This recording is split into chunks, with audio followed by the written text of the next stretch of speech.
नमस्कार साथियों, समसामयिक मुद्दों से संबंधित प्रश्नावली श्रृंखला के साथ मैं अमित आप सभी का स्वागत करता हूं। आज है 14 अप्रैल 2020 और आज के हमारे प्रश्न किन मुद्दों पर आधारित हैं, आइए सबसे पहले एक नज़र डालते हैं। पहले प्रश्न में हम बात करेंगे विश्व होम्योपैथी दिवस की। वहीं दूसरे प्रश्न में हम बात करने वाले हैं फोर्ब्स की 2020 की अरबपतियों की सूची में प्रथम स्थान किसे प्राप्त हुआ है। ऑपरेशन शील्ड के बारे में बात करेंगे तीसरे प्रश्न में, और चौथे प्रश्न में हम बात करेंगे कि उपग्रह कौन सा है वो जो ज्वालामुखी विस्फोट और भूकंप के संकेत देगा। पांचवा प्रश्न आधारित होगा डिजी लॉकर राष्ट्रीय शैक्षणिक डिपॉजिटरी के रूप में नामित किया गया है इस पर। छठे प्रश्न में हम बात करेंगे कोविड-19 के अग्रिम पंक्ति के योद्धाओं हेतु प्लेटफॉर्म विकसित किया गया है, इसके बारे में। सातवां प्रश्न आधारित होगा विजडन के 2020 के leading cricket of the year award पर। वहीं आठवें प्रश्न में हम बात करेंगे अभिनेत्री आनर ब्लैकमैन का निधन हो गया है, उनके बारे में। नवें प्रश्न में हम बात करेंगे पूर्व मंत्री हजारी लाल रघुवंशी के निधन पर। वहीं 10वें प्रश्न में हम जानेंगे कि कोविड-19 हेतु एशियाई विकास बैंक ने भारत को कितने की सहायता प्रदान करने की बात कही है। हमारा पहला प्रश्न है, हाल ही में विश्व होम्योपैथिक दिवस कब मनाया गया। हमारे पास ऑप्शन है 10 अप्रैल, 9 अप्रैल, 8 अप्रैल या इनमें से कोई नहीं। तो यहाँ पर जो इसका सही उत्तर है वो है 10 अप्रैल। विश्व होम्योपैथी दिवस 10 अप्रैल को मनाया गया। होम्योपैथी के संस्थापक जर्मनी के डॉक्टर फ्रेडरिक सैमुअल हैनीमैन की जयंती के दिन यह दिवस मनाया जाता है। होम्योपैथी चिकित्सा का यह एक वैकल्पिक रूप है जो समरूपता दवा सिद्धांत पर आधारित है। इस वर्ष के होम्योपैथिक दिवस की थीम की अगर हम बात करें तो वह है linking research with education and clinical practice, advancing scientific collaborations.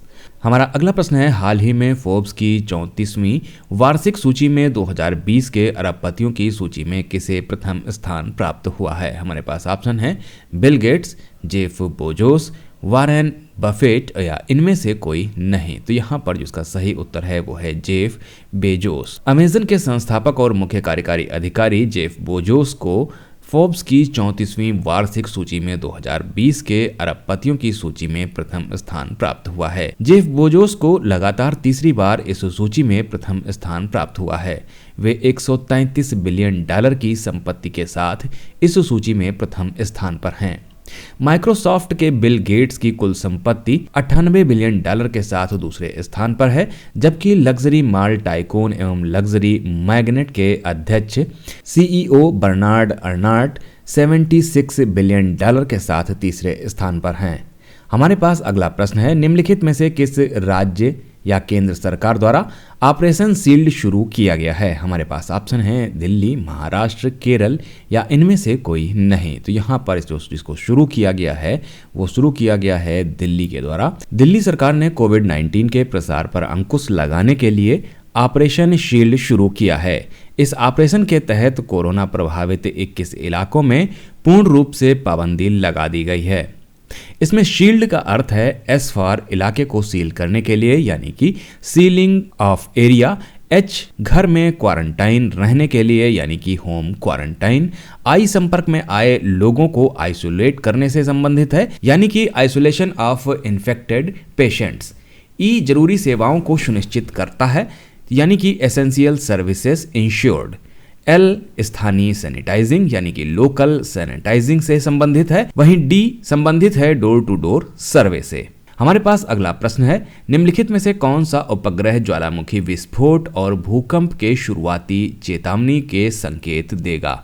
हमारे पास ऑप्शन है जूनो, औरा, क्राइस या इनमें से कोई नहीं। तो यहाँ पर जो इसका सही उत्तर है वो है क्राइस।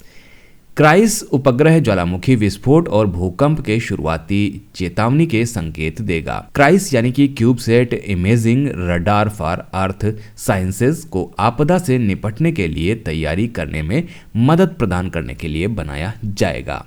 हमारे पास अगला प्रश्न है, किस मंत्रालय द्वारा डिजी लॉकर को राष्ट्रीय शैक्षणिक डिपॉजिटरी के रूप में नामित किया गया है। हमारे पास ऑप्शन है विज्ञान और प्रौद्योगिकी मंत्रालय, मानव संसाधन विकास मंत्रालय, वित्त मंत्रालय या इनमें से कोई नहीं। तो यहाँ पर जो इसका सही उत्तर है वो है बी, मानव संसाधन विकास मंत्रालय।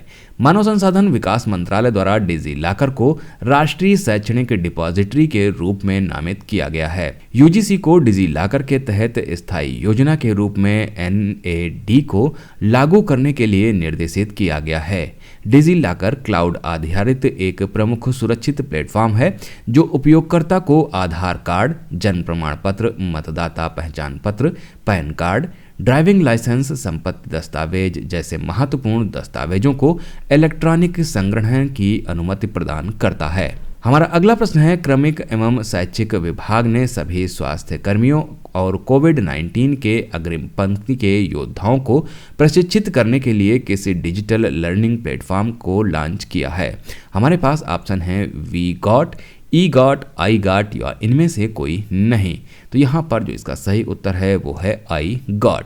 कार्मिक एवं प्रशिक्षण विभाग ने सभी स्वास्थ्य कर्मियों और कोविड-19 के अग्रिम पंक्ति के योद्धाओं को प्रशिक्षित करने के लिए digital learning platform I got को लॉन्च किया है। इसके द्वारा सभी फ्रंट लाइन वर्कर, जिसमें डॉक्टर, नर्स, पुलिस, केंद्र व राज्य सरकार के कर्मचारी, अधिकारी, सफाई कर्मी इत्यादि होंगे, को प्रशिक्षण प्रदान किया जाएगा। इसे कोविड के बेसिक्स, आईसीयू केयर एवं वेंटिलेशन प्रबंधन, क्लिनिकल प्रबंधन, पीपीई के जरिए संक्रमण रोकथाम, संक्रमण नियंत्रण एवं बचाव, क्वारंटाइन एवं आइसोलेशन, प्रयोगशाला नमूना संग्रहण एवं परीक्षण, कोविड-19 मामलों का प्रबंधन, कोविड-19 प्रशिक्षण जैसे 9 विषयों के साथ इसे शुरू किया गया है।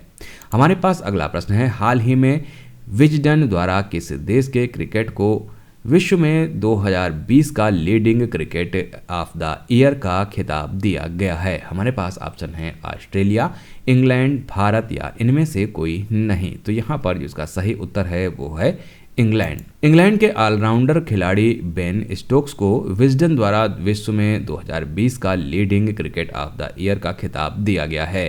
बेन स्टोक्स 14 जुलाई को लॉर्ड्स में खेले गए 50 ओवरों के क्रिकेट विश्व कप 2019 के फाइनल में इंग्लैंड को पहली बार जीत दिलाने वाले प्रमुख खिलाड़ी थे। महिला खिलाड़ियों में ऑस्ट्रेलिया की एलिस पेरी को विश्व में विजडन की सर्वश्रेष्ठ महिला क्रिकेटर का खिताब दिया गया है।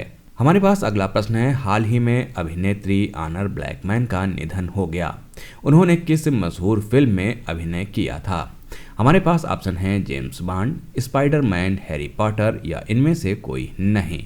तो यहाँ पर जो इसका सही उत्तर है वो है ए, जेम्स बॉन्ड। ब्रिटिश अभिनेत्री ऑनर ब्लैकमैन का अभी हाल ही में निधन हो गया। उन्होंने मशहूर फिल्म जेम्स बॉन्ड में अभिनय किया था। उन्हें 1964 की James bond film gold finger में सीन कनेरी के साथ बॉन्ड गर्ल पुसी गैलोर की भूमिका निभाने के लिए जाना जाता है। हमारे पास अगला प्रश्न है, हाल ही में मध्य प्रदेश के पूर्व मंत्री हजारी लाल रघुवंशी का निधन हो गया। वे किस पार्टी से थे? हमारे पास ऑप्शन है बीजेपी, कांग्रेस, बीएसपी या इनमें से कोई नहीं। तो यहाँ पर जो इसका सही उत्तर है वो है बी, कांग्रेस। मध्य प्रदेश के पूर्व मंत्री हजारी लाल रघुवंशी का निधन अभी हाल ही में हो गया। वे कांग्रेस पार्टी से थे। वे सिवनी मालवा विधानसभा से 6 बार विधायक चुने गए। 2003 से 2008 तक राज्य विधानसभा में डिप्टी स्पीकर के रूप में भी उन्होंने कार्य किया है। हमारे पास अगला प्रश्न है, कोविड-19 के प्रकोप से लड़ाई के लिए एशियाई विकास बैंक भारत को कितने बिलियन डॉलर की सहायता प्रदान करेगा? हमारे पास ऑप्शन है 2.2 billion dollar, 1.5 billion dollar, 1 billion dollar या इनमें से कोई नहीं। तो यहाँ पर जो इसका सही उत्तर है वो है 2.2 बिलियन डॉलर। कोविड-19 के प्रकोप से लड़ाई के लिए एशियाई विकास बैंक ने भारत को 2.2 बिलियन डॉलर की सहायता प्रदान करने की बात कही है। इससे पहले विश्व बैंक ने कोविड-19 के खिलाफ लड़ाई लड़ने के लिए विशेष रूप से बीमारी का पता लगाने, इसे रोकने और अपनी सार्वजनिक स्वास्थ्य तैयारियों को मजबूत करने के लिए भारत को 1 बिलियन डॉलर की सहायता को मंजूरी दी थी।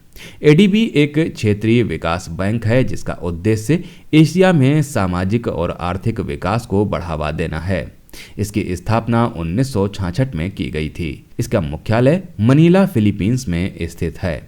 तो ये थे आज के हमारे समसामयिक मुद्दों से संबंधित 10 प्रश्न। मिलते हैं कल नए 10 प्रश्नों की श्रृंखला के साथ। तब तक के लिए मुझे दीजिए इजाजत। नमस्कार, धन्यवाद।